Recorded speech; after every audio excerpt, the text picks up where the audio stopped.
Noong unang panahon, sa kaharian ng Miraya ay may isang pamilya.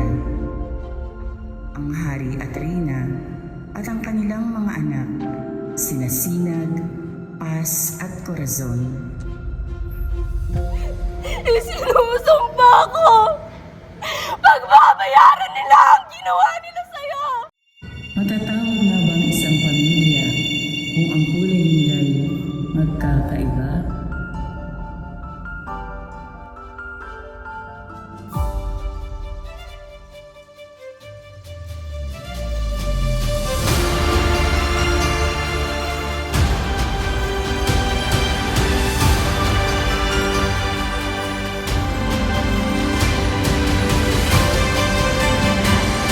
Wala akong anak na hindi kasi kulay ng aking trono!